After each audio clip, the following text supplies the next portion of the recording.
please hit that subscribe button. Hey everybody. Better suited to win the Stanley Cup this season. If you are new to the channel, Washington Capitals, the Boston Bruins. Locked on and he scored! And we're live. Hey everybody, so today I want to talk about the Florida Panthers and some trade rumors surrounding that team because they really are in an interesting situation as the trade deadline approaches. Before we fully get into the video, I just want to quickly remind everyone to please hit that like button on the video and give it a thumbs up, and subscribe to the channel if you are new to follow along for all my hockey content. Both of those things greatly help out and are very, very much appreciated. So, Florida Panthers, currently a playoff team. They are third in the Atlantic Division right now, looking to be a playoff team this year.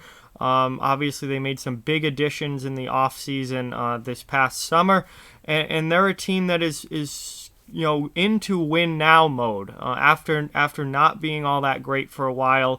Definitely some rebuilding years over the past few seasons. Florida is now into win now mode. They've got their goaltender, they've got their Stanley Cup winning coach, they've added some good depth pieces, they've got their superstars up front. It's time to win if you're the Florida Panthers. And as we head towards the trade deadline here, it's going to be interesting. Florida, to me, I think, is going to be one of the most interesting teams to watch at the deadline and see what they are going to do. Because they're a team that certainly is looking to add defense. Dale Talon, the GM, has come out and openly said that he is looking to add a veteran defenseman to this D-core. Florida this season is the highest scoring team in the league. They have been lighting it up offensively. However, they've also been giving up a ton of goals. They're one of the worst teams in the league defensively as far as goals against. So, heading into the playoffs, defense is certainly something that Florida is going to want to shore up. And, two people that come right to mind when Dale Talon says he wants a veteran defenseman to help out defensively: Brendan Dillon of the San Jose Sharks and Alec Martinez of the LA Kings are two guys that jump right into my head. They are veteran players with a ton of playoff experience. I mean, Dillon's been to a Stanley Cup and been to multiple conference finals with the San Jose Sharks. Alec Martinez has won 2 Stanley Cups with the LA Kings, has had plenty of playoff success with them. Those are veteran guys who have been in the league for a long time now. Defensive defensemen who could certainly help out the Florida Panthers. But the most interesting thing to me is the potential for who could be going out of Florida. And there's been a ton of talk about the Panthers possibly trading Mike Hoffman or Evgenii Dadonov, both who are pending UFAs at the end of this season. And this really is sort of a dilemma for the Florida Panthers. What do you do with these guys? Because it would be an easy decision if Florida was not a playoff team. If Florida was outside of the playoff picture, it's easy. You sell off Mike Hoffman, you sell off Evgenii Dadonov, you get assets in return for them and build for the future. But this is really complicated by the fact that Florida is looking to make a playoff run this year and be a playoff team and, hopefully go deep into the playoffs this year. So do you really want to lose those guys off of your current roster this season? Dadonov's got 23 goals this year. Hoffman's got 19. These are important players in the Panthers lineup, and the Panthers are not in a situation where they can just dump these guys off. But however, do you keep them though? Do you keep both of them and then potentially lose both of them in free agency this summer, or lose at least one of them and get absolutely nothing in return? This is where things really do get interesting for the Florida Panthers. How should they approach this trade deadline? They have options. You can keep both of them, go in on trying to make a run this year. We've seen over the past few seasons that all you have to do is get into the playoffs and then you can make a run. Just getting in is the important part.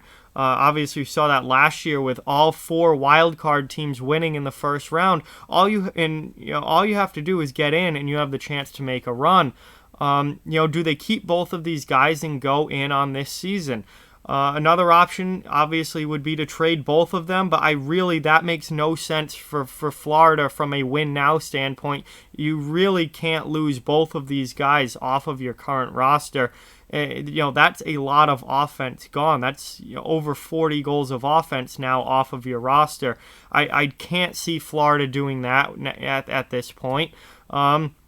So do you trade one of them and maybe get a roster play in return? And the big thing that comes to mind the more I think about this is the potential for using one of those players as part of a package to get a defenseman for this season, a Brendan Dillon or Alec Martinez or someone like that, and other pieces back as well. Do you flip one of these guys for a defenseman and other pieces to come back to Florida this season? And I mean, Dale Talon has options here. I don't see him trading both. I think that's off the possibilities, because then that's way too big of a hit to your current lineup, and that's going to damage you for your playoff run this year. If he keeps both at the trade deadline, you're pretty much guaranteed to lose at least one of them in the offseason, and you're going to get nothing in return. So maybe, that's certainly a possibility, but maybe not necessarily the most likely thing to happen. I think there's certainly a possibility that Talon trades one of them and keeps the other, and I think that's probably what's most likely going to happen. But there's been Hoffman's name has been in the rumor mill a little bit more than Dadonov, and Dadonov's playing in a top 6 role on this team. I think they're probably going to want to keep him. Hoffman is the guy who the trade rumors are really swirling around, and I could potentially see Talon putting a deal together where, obviously you have other pieces involved, but you have Hoffman going out, you have a veteran defenseman coming back in, and then maybe, picks or prospects to round out the deal and make it fair for both sides. But because obviously Mike Hoffman for Brendan Dillon 1-for-1 is not, that's not a good deal for Florida. They can get more than that from Mike Hoffman. So I do see the possibility here of Hoffman possibly getting traded at the deadline, and that possibly Florida using him to bring a defenseman back as well as some other assets. But it's, no one knows for sure what's going to happen. I certainly don't. I'm not an insider. I'm just a fan. But it's certainly an interesting situation for the Florida Panthers to be in. It's complicated. They have decisions to make. Management has some serious decisions to make, because they do have a lot of different ways that they can approach this and handle this.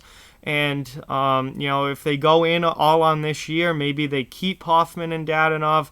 If they, I don't see them giving up on this year. They're a playoff team, so they're not going to get rid of both of them. But maybe they can use one of those players to get a defensive piece back in return, and that, I think, is a very possible scenario. But we're not going to know for sure until they make their move, until the trade deadline comes and goes. But I definitely think Florida is a team to watch heading up into the towards the trade deadline. See what they're going to do. They're in an interesting situation where they're trying to win now, but they also have these pending UFAs who they could get something for. It's going to be up to Dale Talon to make that move and make those decisions, and that's what he gets paid to do as the GM. But definitely keep an eye on the Panthers. Trade rumors swirling around that team. We know they are looking to add defense. The real question is, do they get rid of either Dadonov or Hoffman? Do they get rid of one of them? Or, what are they going to do with those pending UFAs? But with that, like, comment, share, subscribe, follow on social media. All those links are down in the description. If you'd like to further support the channel, the links to our Patreon and merchandise store are down in the description as well. Keep spreading the word about this channel. Let's keep this thing growing. Thank you very much for watching. I hope you enjoyed the video, and I'll talk to you guys soon.